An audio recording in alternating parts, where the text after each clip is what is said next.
ఆరోపణలకు మీ సమాధానం ఏంటి? అసలు మీ వల్లే ఇదంతా గొడవలు జరుగుతున్నాయి ఎక్కడ పడితే అక్కడ అనేది వాళ్ళ ఆరోపణ. మేడం, కూటమి ప్రభుత్వం వచ్చిన తర్వాత రాష్ట్రాన్ని స్వర్ణాంధ్రప్రదేశ్ గా చేయాలన్న తపనతో చంద్రబాబు నాయుడు గారు పనిచేస్తున్నారు. అలాగే తాను పుట్టిన ఈ రాయలసీమను కూడా రతనాల సీమగా చేయాలన్న ఉద్దేశంతో ఇక్కడ పారిశ్రామిక అభివృద్ధి చేయాలి, కరువును నివారించాలి, నదీ జలాలను అనుసంధానం చేయాలన్న లక్ష్యంతో పనిచేస్తున్నారండి. అంటే ఏది కూడా మా దగ్గర మంత్ర దండం లేదు, ఒక రామ్ పట్టు అంటే అయిపోవడానికి. ఇది ఏదైనా ఇప్పుడు ఇందాక ఆయన చెప్పారు 100 ఏవైనా ఇదేమో ఒక రోజులో జరగల. రామారావు గారు చేసిన తర్వాత రాజశేఖర రెడ్డి గారు ముఖ్యమంత్రి అయ్యారు, కిరణ్ కుమార్ రెడ్డి గారు, రోజయ్య గారు, చంద్రబాబు గారు, జగన్మోహన్ రెడ్డి గారు అందరూ అయ్యారు. ఆ రోజు ఏది కాల. ఇంత మంది ముఖ్యమంత్రులు అయినా కూడా జరగలేని పనులన్నీ ఇప్పుడు చంద్రబాబు నాయుడు గారు చాలా చిత్తశుద్ధితో పనిచేస్తున్నారు.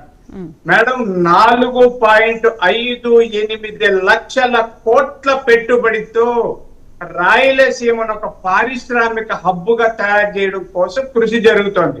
అంటే ఇప్పుడే 4.5 లక్షల కోట్లు ఎక్కడ తెచ్చారని కాదు. ఈ రోజు అనుకుంటే అది 3 ఏళ్లకో 4 ఏళ్లకో 5 ఏళ్లకో అవుతారు.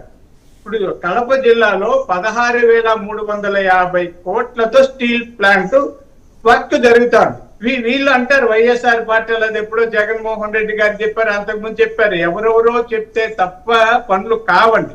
అయితే చంద్రబాబు నాయుడు గారు వచ్చిన తర్వాత పని చేయిస్తున్నారు. ఇప్పుడు సత్యసాయి జిల్లాలో గ్రీన్ ఎనర్జీ ప్రాజెక్టు టేకప్ చేశారు. అక్కడంతా కూడా చాలా అభివృద్ధి చేయాలన్న లక్ష్యంతో ఉన్నారు. అనంతపురం బాగా కరువు ప్రాంతం. అనంతపురం జిల్లా భవిష్యత్తులో కరువు సీమ అవుతాదో ఎడారి అవుతాదని మేము చిన్నప్పుడు అనుకునేవాళ్ళం. అలాంటి అనంతపూర్ లో కూడా ఏరోస్పేస్ పెట్టి అక్కడ ఉపాధి సౌకర్యాలు అవన్నీ మెరుగుపరిస్తే ఆ ప్రాంతం అభివృద్ధి చెందుతుంది. తిరుపతిలో కూడా చాలా అభివృద్ధి జరుగుతోందండి. తిరుపతిలో అయితే బాగా ఉంది. ఇన్ని చేస్తుంటే వీళ్ళు గొడవలు ప్రారంభిస్తున్నారండి. మేడం, అంటే నేను విమర్శలు చేయొద్దని ఏ ప్రతిపక్షానికి చేయను. మా వాళ్ళు ఎక్కడైనా తప్పులు చేస్తే కూటమి ప్రభుత్వంలో మంత్రులు కానీ ఎమ్మెల్యేలు కానీ ఏ కార్యకర్త కానీ ఎక్కడైనా రాజ్యాంగ వ్యతిరేకంగా చేసినా, అవినీతి చేసినా, అక్రమాలు చేసినా చెప్పమనండి, విమర్శ చేయండి. సహేతుకంగా వాటిని సాక్ష్యాధారాలతో చెప్తే చంద్రబాబు నాయుడు గారు వాళ్ళ మీద చర్యలు తీసుకుంటారు. అంతే తప్ప శాంతి భద్రతలు తమ చేతుల్లో తీసుకొని తమకు బలాలు ఉంది కాబట్టి కత్తులు కటార్లు పెట్టి తిప్పుతాము. ఇవైనా జాతర అండి? జాతరల లాగా జనాలు వేసుకొచ్చి గంగమ్మ గుడి దగ్గర బలులు ఇస్తున్నట్టుగా ఈ బిల్డప్ ఎందుకండి? ఇది ప్రజాస్వామ్యం. ఈ ప్రజాస్వామ్యంలో విమర్శలు ప్రతి విమర్శలు ఇద్దరు చేస్తుంటాం. దాన్ని సహేతుకంగా చేయండి, న్యాయబద్ధంగా చేయండి, నిలబడండి. దీనికి గుంపులు వేసుకొచ్చి చంపడానికి, కత్తులు నూరడానికి ఇవి మంచిది కాదండి. మనము నాగరిక సమాజంలో ఉన్నాం. ప్రపంచ వ్యాప్తంగా ఎంతో అభివృద్ధి చెందామండి. మా చిన్నతనంలో మమ్మల్ని రాయలసీమ వాళ్ళు ఫ్యాక్షనిస్టులు అంటున్నారు. కానీ అప్పుడు ఎవరు చదువుకున్న వాళ్ళు లేరండి. మనం వెతికితే కూడా నా చిన్నతనంలో డిగ్రీ చదివిన వాళ్ళు కనిపించడం లేదు. మా ఊర్లో నేనే మొదటి గ్రాడ్యుయేట్ ని. ఈ రోజు మా ఊర్లో లండన్ లో ఉన్న వాళ్ళు ఉన్నారు, అమెరికాలో ఉన్నారు, ఎక్కడెక్కడో ఉన్నారు, ఎంతో చదువుకున్నారు మాకంటే. ఇంత అభివృద్ధి చెందిన సందర్భంలో సమయంలో కూడా కత్తులతో నరకతాం, వేట కడువులు తెస్తాం, నాటు బాంబులు వేస్తాం, బరిసీలతో పొడుస్తామనే సంస్కృతి మళ్ళీ తీసుకొస్తే ఇంత అభివృద్ధి చెందడానికి, సాంకేతిక ప్రగతికి, శాస్త్రీయ అభివృద్ధికి అర్థం లేకుండా పోతోంది.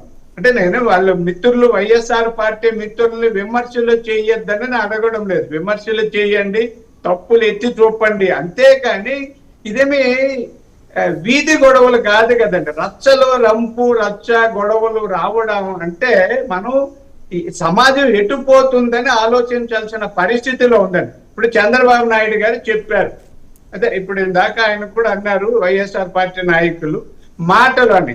మీరు చెప్పండి, ఏది మాటలు, ఎక్కడ జరగలేదు, జరుగుతుందా లేదా?